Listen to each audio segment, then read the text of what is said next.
Alright, quick hello. This is an original TalesSphere story about a family crossing a line and learning their consequences. Let's begin. On Christmas Eve, my 7-year-old found a note from my parents. "We're off to Hawaii. Please move out by the time we're back." Her hands were shaking. I didn't shout. I took my phone and made a small change. They saw what I did and went pale. The first thing I heard was a whisper that wasn't really a whisper. Mama, wake up." I cracked one eye open. My room was still dark, the kind of dark that means it has no business being morning yet. I grabbed my phone off the nightstand without even looking and squinted at the time. 5:58 a.m. Of course, because if you're going to have your life fall apart, it might as well happen before 6 a.m., while your brain is still buffering and your mouth tastes like regret. My daughter Grace stood beside the bed in her pajamas, hair sticking up like she'd slept inside a blender. Her cheeks were wet. Her little hands were clenched around a piece of paper like it might bite her.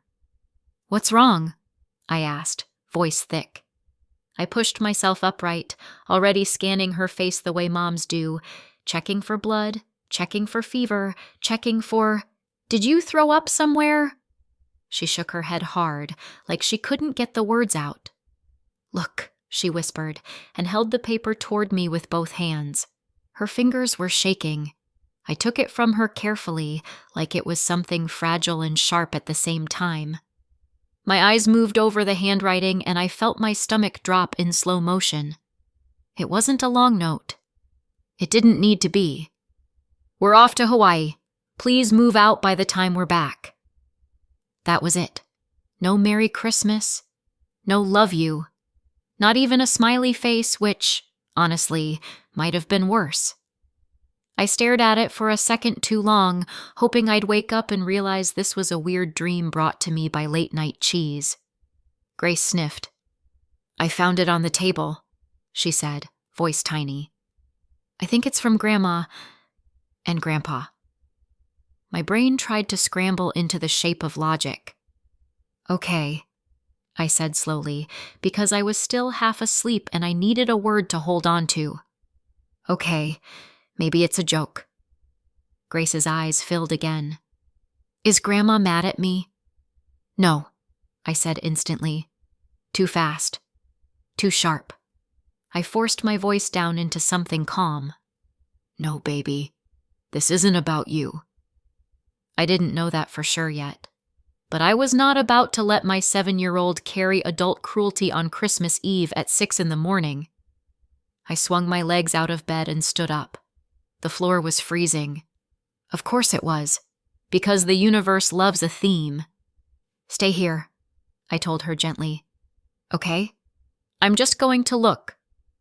Grace nodded, wiping her face with her sleeve like a tiny, exhausted accountant. I walked out into the hallway, and my chest tightened immediately, because it wasn't just quiet. It was emptier than quiet. No clinking in the kitchen, no TV murmuring, no footsteps, no voices, no, "Oh, I didn't think you'd be up this early," which my mom normally loved to say right before asking me for something. I went to the living room first, like maybe they were all sitting there waiting to surprise us. Nothing. I turned toward the entryway and my brain started doing inventory without permission. Yesterday, there had been suitcases lined up by the front door. My parents had been talking about sunscreen and passports. Now? The space by the door was blank. The hooks were nearly bare. No travel jackets, no dad's stupid vacation hat that he wears like it's a personality trait. I moved to the window that faced the driveway, the one where you can usually see my parents' car like a loyal dog. The driveway was empty.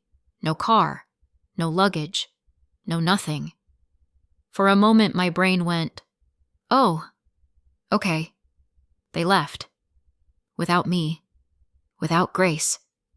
They left. I stood there, staring out the window like the car might reverse back in if I looked hard enough. It didn't. I forced myself to breathe in slowly. Then I did what any person does when reality starts acting suspicious. I called. Mom first, straight to voicemail. Dad next. Voicemail. I called again because denial is free. Voicemail. I went back to my room where Grace was still standing in the same place, like she hadn't moved a single inch since I left.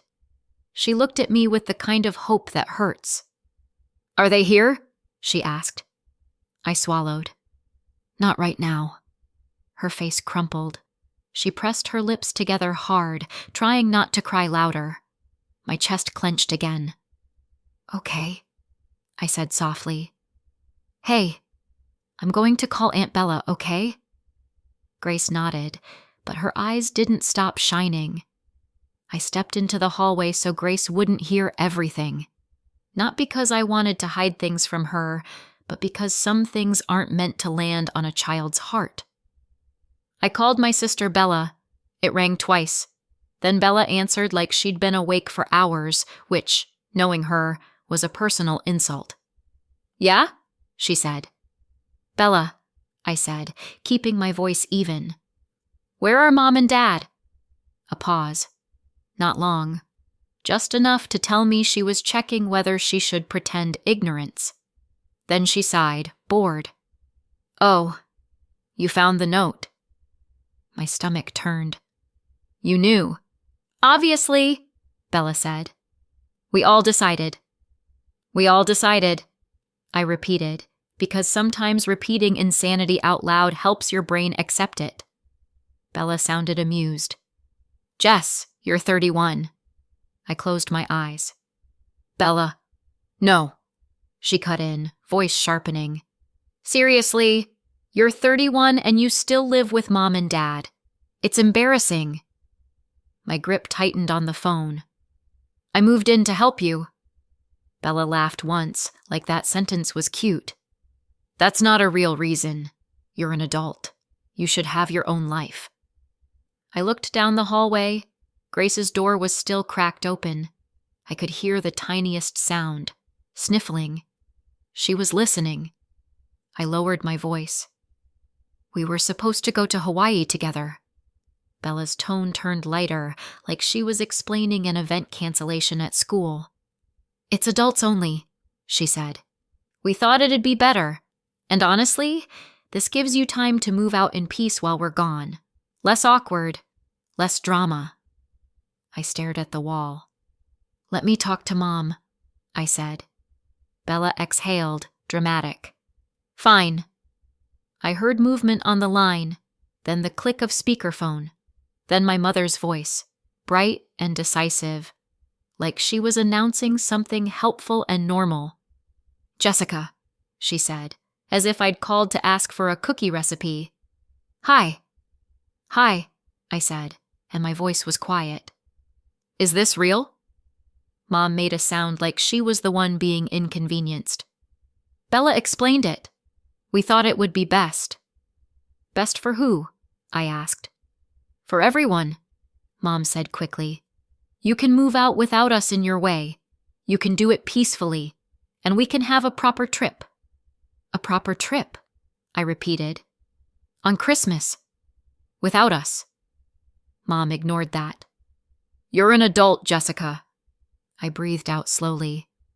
"Grace found your note." Mom's voice softened just a fraction. "Oh, well, she'll be fine. She's with you." I felt my jaw tighten. "She's 7. "And you're 31, Bella snapped through the speaker, like she couldn't help herself. I swallowed down something bitter. "We already paid for the trip," I said. "We paid for our room." Mom's answer came too fast, like she'd rehearsed it. "That's fine," she said. "Bella's best friend wanted to come. There weren't extra rooms. We gave her the room." My head snapped up. "You mean Brooke?" "Yes," Mom said, pleased. "Brooke. She's been Bella's best friend since freshman year. She's basically family." The words hit like a slap. "She's family," I repeated slowly. Bella chimed in, smug. "She is. She's been there for me." I heard Grace's door creak slightly. I could feel her presence like a little shadow behind me. "So, Brooke is family," I said, voice so calm it scared me. "But me and Grace aren't?" Mom's tone sharpened instantly. "Don't say it like that." I almost laughed. Not because it was funny, because it was the kind of sentence people say when they know exactly what they're doing. "What do you want me to do?" I asked. "Where am I supposed to go?" "You'll figure it out," Bella said brightly. "You're an adult." Mom made that same dismissive sound again. "You've had a cushy setup long enough." "A cushy setup," I repeated, tasting the words. Bella went on, warming up like this was her moment. "It's just, you living there is weird. You're 31. It's embarrassing. You're making us look—" "Look what?" I cut in, and my voice finally cracked. "Like you have a single mom in the house who helped you pay for school? Is that what's embarrassing?" Mom snapped, "Jessica!" Bella snapped, "See? Drama." And in that moment, something inside me clicked. Not rage, not tears, just clarity. I didn't argue anymore. I didn't explain. I didn't plead. I said very softly, "Okay, noted." Then I ended the call. The silence that followed felt heavy. I walked back into my room. Grace was sitting on the edge of the bed now, face wet, hands tucked into her sleeves. She looked up at me like she'd been holding her breath the whole time. "Are we in trouble?" she whispered. My throat tightened. "No," I said immediately, crossing the room in 2 steps and pulling her into my arms. "No, sweetheart, we are not in trouble." She clung to me like she was afraid I'd disappear too. "Are they kicking us out?" she asked, voice shaky. Is it about me? Grandma doesn't want me there?" I held her tighter. "No," I lied gently, because the truth was too big and too sharp to put in a 7-year-old's hands. "It's not about you. None of this is your fault." Grace sniffed. "But it's Christmas." "I know," I said, kissing her hair. "And we're still going to have Christmas." I pulled back, wiped her cheeks with my thumbs, and forced my voice into steady. "Listen to me," I said. "We're okay. We're going to be okay." Grace nodded, but she didn't look convinced. I glanced down at the note again, then at my phone. I didn't cry. I took my phone. And I did something on it, quietly, carefully, without telling anyone. When they realized what I'd done, their lives started to unravel. To understand why I didn't beg or negotiate or try to talk it out like a normal person, you have to understand one thing. My family didn't become like this overnight. They'd just never been this blunt about it. I was an only child until I was 11, and I know how that sounds. Poor little only child. But I'm not saying it for sympathy. I'm saying it because when you're the only kid, you don't have a comparison chart. When it was just me, I thought my parents were decent. They weren't warm and fuzzy. They weren't the kind of parents who sat on the floor and played with dolls, but they fed me. They took me to school. They showed up. They were fine. I had nothing to compare fine to. Then Bella was born, and suddenly it was like my parents had been swapped out with a completely different set of adults who had apparently discovered joy, patience, and me. And money. All the things I wasn't allowed to do, Bella could do. All the money they didn't have when I needed something. Somehow, magically, money existed when Bella wanted it. And Bella wasn't just treated well. She was treated like a tiny royal. Her tantrums were big feelings. My emotions were attitude. Her messes were cute. My mistakes were careless. I remember watching it like a science experiment I didn't sign up for. And the most embarrassing part? I tried to explain it away. Because what else do? You don't want to believe your parents love your baby sister more than you. You don't want to look like the jealous older kid. So I told myself things like, they're older now, they're calmer, they learned from raising me, they're in a better financial situation. People change. I kept trying to make it make sense. And then I got assigned my role. Helper, third adult, built-in babysitter. I did diapers, I did bottles, I did watch your sister while I run errands, I did hold her while I cook, I did, you're older, you understand. By the time I was a teenager, it wasn't, can you help? It was, you need to help. And as soon as I could work, I was contributing to the household. Not in a cute summer job spending money way, in a you live here too way. Bella never did. Bella was the investment. Bella was the future. Bella was the one who needed things. I was older. I was expected to manage. And I got used to it. That's the part people don't understand. You don't wake up one day and think, wow, I'm being treated unfairly. You wake up and think, this is normal. This is what families do. I went to community college nearby because that's what my parents said we could afford. No money for anything fancy, my mom told me, like she was doing me a favor by saying it gently. So I did community college. I lived at home. I worked. I kept my head down. I built a decent profession. I started making okay money. I married young. I had Grace at 24. And then, because life likes to keep things spicy, I got divorced around 3 years ago. I'm not going to turn this into a divorce story. That's not what this is. I'll just say it didn't work out. But here's what I didn't expect. After the divorce, life got good. I got my own apartment. It wasn't huge, but it was quiet. It was safe. It was just me and Grace. No passive-aggressive comments, no guilt, no being told I owed everyone my labor. For the first time in my life, I wasn't bracing for someone to demand something from me. And then my parents called. It started with that tone, the we're being reasonable tone. Bella had gotten accepted into a fancy university, not a community college, not the close-to-home option, a real one, an expensive one, and it required tuition and living away. Mom told me how hard it would be for Bella to afford it, even if my parents gave her what they could.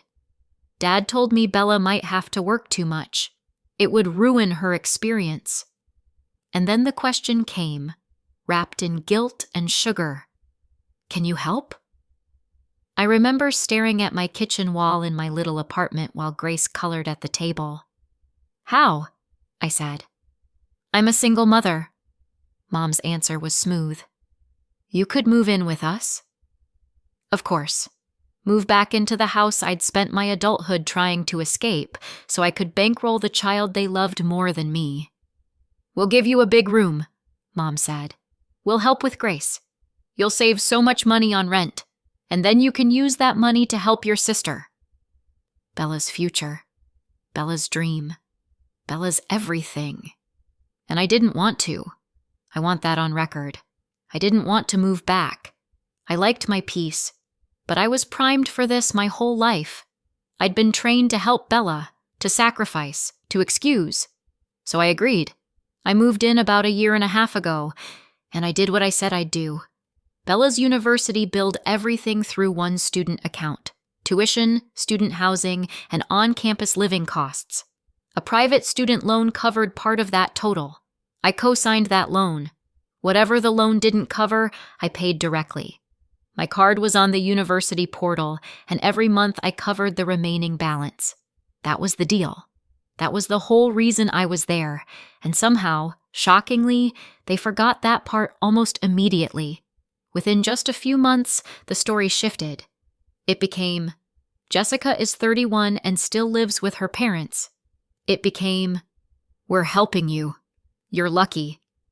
It became, Bella calling me a leech. A loser, embarrassing. And my parents? They started acting like babysitting Grace in the same house was some heroic charity project, like Grace should be grateful they tolerated her. Grace felt it. Not in big, obvious moments. In the little ones, the sighs, the I'm busy, the way Mom's smile didn't reach her eyes when Grace asked for attention. Grace started getting quiet around them, the same kind of quiet she had this morning with that note, and standing there on Christmas Eve, watching my daughter's hands shake because she thought her grandparents didn't want her. I realized something that made my stomach twist. This wasn't just about me anymore. This was about my child, and I wasn't going to teach her that love means begging to be included. Grace stayed upset for a while, not the dramatic screaming kind, the quiet, wounded kind, the kind where she followed me from room to room like she was afraid if she let me out of her sight, I'd disappear too. I kept my voice light around her, even when my insides felt like they were vibrating. "Hey," I told her, brushing her hair back. "You know what?" She sniffed. "What?" "Moving somewhere just us?" I said. "That could actually be really nice." Grace's face scrunched up in confusion. "But Grandma's house—" "I know," I said. "But imagine a place where nobody makes you feel like you're in trouble for existing." She stared at me like I'd just offered her a unicorn. I didn't say anything else. I didn't want to dump adult rage into her little body. I just kissed her forehead and said, "We're going to be okay." Then I picked up my phone again, because step 1 was feelings. Step 2 was logistics, and I'm very good at logistics. I started with Hawaii. I opened the booking confirmation in my email, found the charge on my banking app, and called the number on the back of my card. I told them calmly that my name was on the reservation and I wasn't the one using it. I froze the card, started the dispute, and made sure my payment info wasn't attached to anything they could keep accidentally enjoying. If my family wanted an adults-only trip, they could pay for it like adults.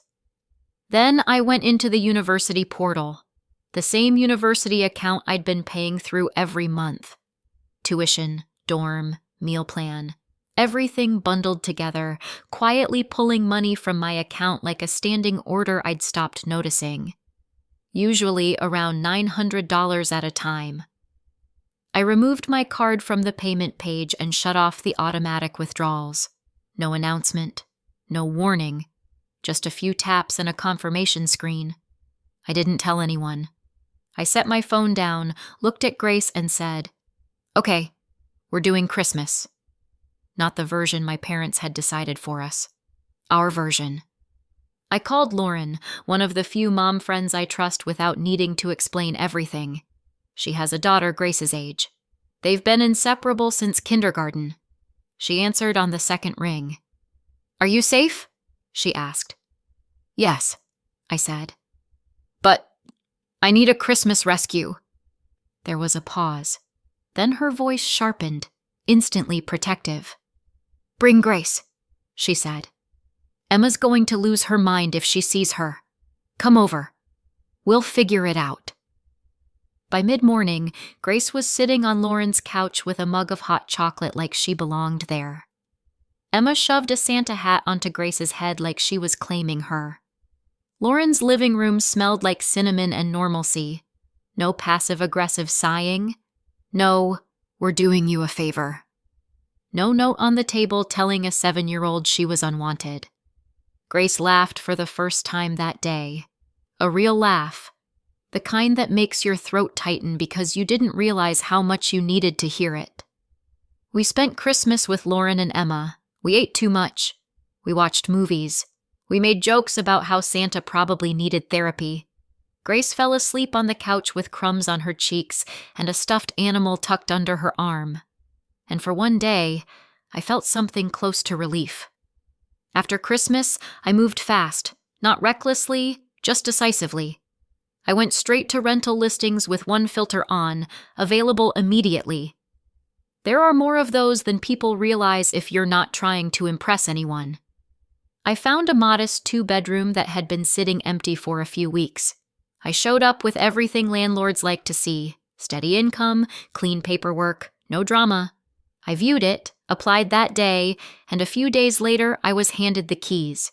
By the end of the week, Grace and I were already sleeping somewhere new. And that's when I started packing what was actually mine. Apparently, "you live here too" meant furnishing the house. Within weeks of moving in, my parents had opinions. The couch was tired. The chair was bad for Dad's back. The coffee table didn't reflect us. So I paid $2,000 for a couch they picked, a chair that cost nearly a month's rent, a heavy coffee table no one needed but everyone admired. All of it on my card because I was being helped.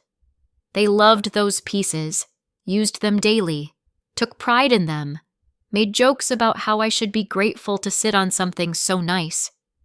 When I moved out, I took every single thing I'd paid for: the couch, the chair, the table. The movers didn't ask questions. Neither did I.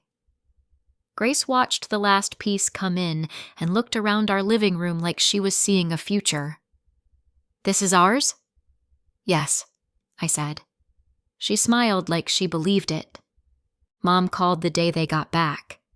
I almost didn't answer.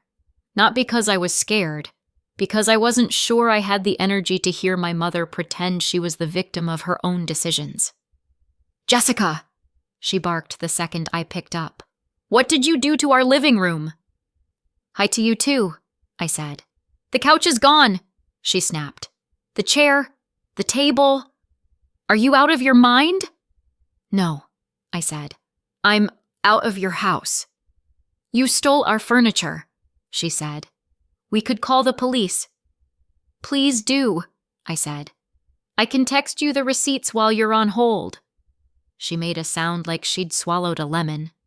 "You're unbelievable. And you removed your card from Hawaii too.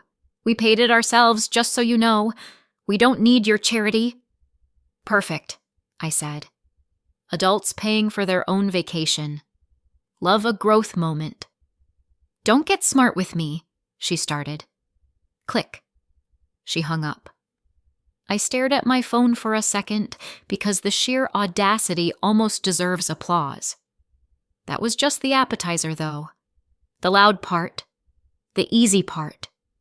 The part they hadn't mentioned, the part that actually mattered, was still sitting quietly in Bella's student account, waiting to be noticed. It didn't wait long.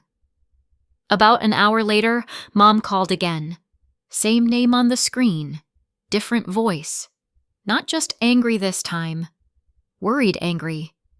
"Jessica," she said, and she skipped the warm-up. "What did you do to Bella's university account?"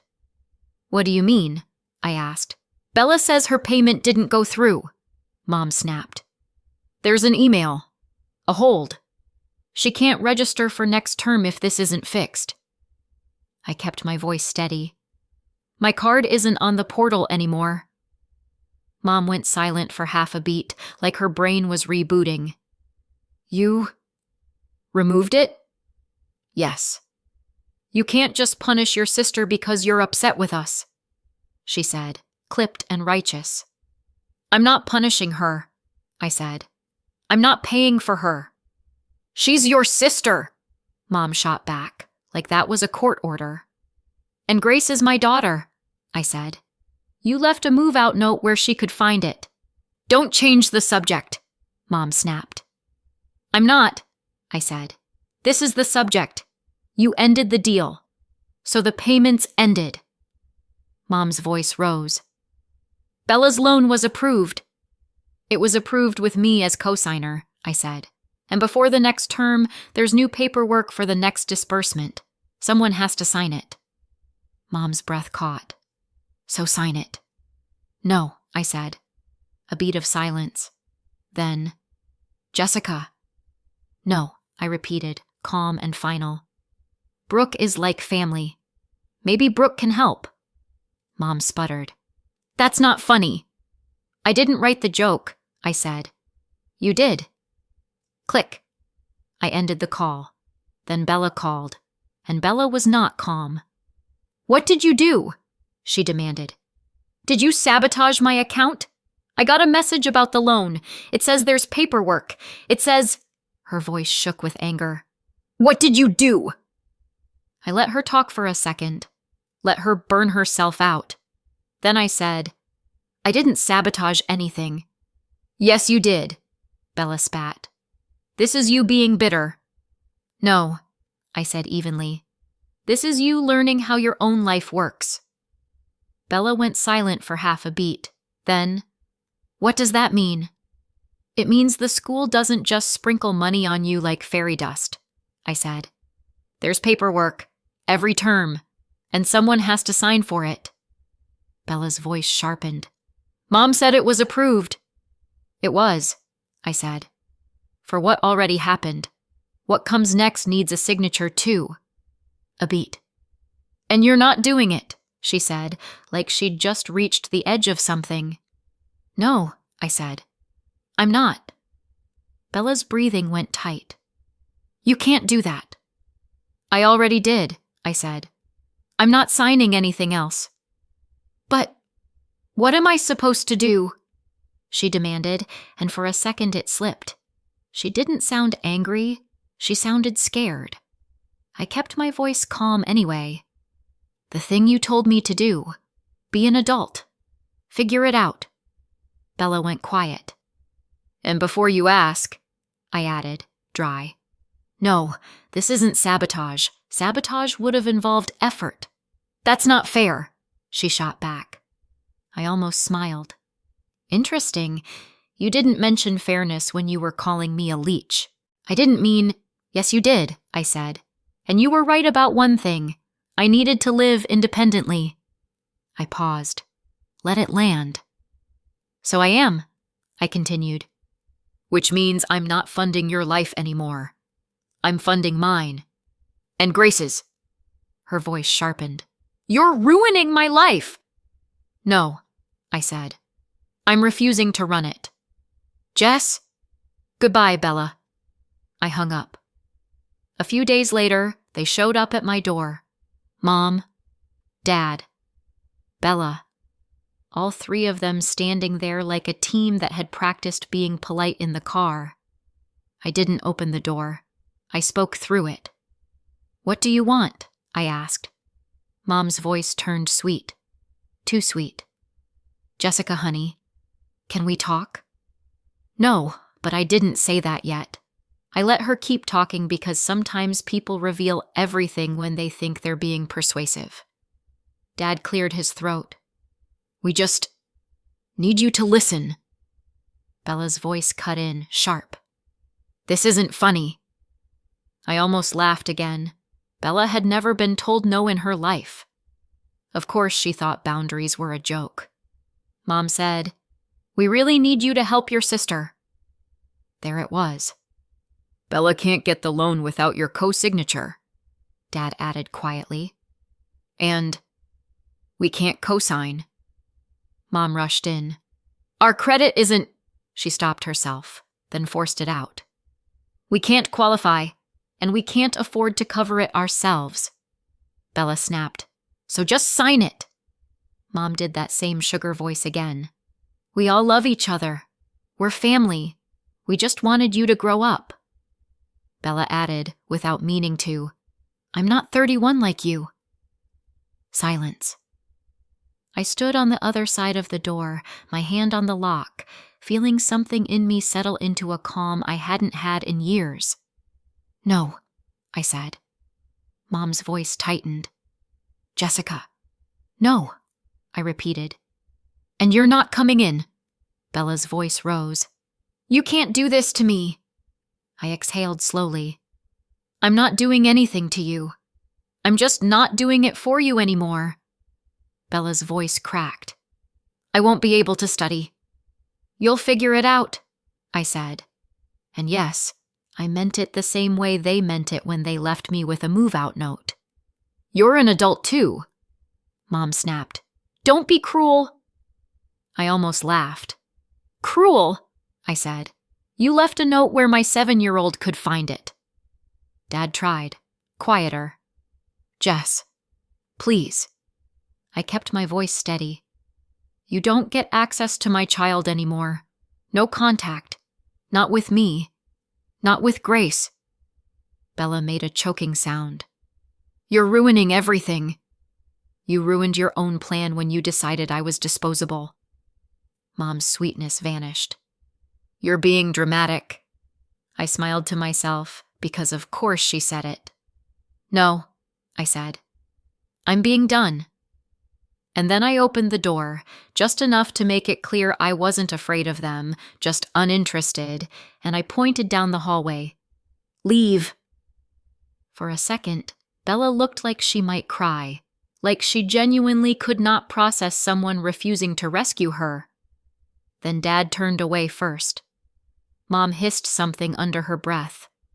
Bella stared at the door like she was trying to force it open with entitlement alone. Then they left, and the hallway went quiet. Not empty quiet, peaceful quiet. I locked the door, and I walked back to where Grace was coloring at the table in our new living room, humming softly to herself like the world finally made sense again.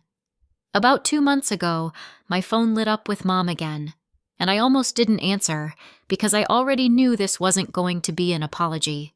But something in me said, take it. Hear what they want this time. Because after everything they did, there was still one last twist I didn't see coming. It wasn't about Grace. It wasn't about apologizing. It wasn't even about Bella. It was about the house. They needed my signature again to refinance or avoid a payment jump on the mortgage. I'd co-signed it 5 years ago, back when helping families still sounded like love instead of a warning label. Mom called it just a signature, like my name was a free stamp. Dad kept saying, it's nothing, like nothing ever becomes something until it's happening to them. They said if the payments jumped, they couldn't afford it. They said they might lose the house. And I won't lie, hearing that did something to me. Not guilt, not triumph, just this quiet, brutal irony. The same people who left a move-out note for a child to find were now asking me to save their home. I told them no. That was the last time I heard from them. And I'm not going to pretend I know exactly how it ends for them, whether they found someone else to hold the weight or whether the whole thing finally collapsed like it always should have. All I know is what happened next in my house. Grace slept through the night. No shaking hands, no fear, just peace. So what do you think? Did I go too far? Or not far enough? Let me know in the comments and subscribe for more.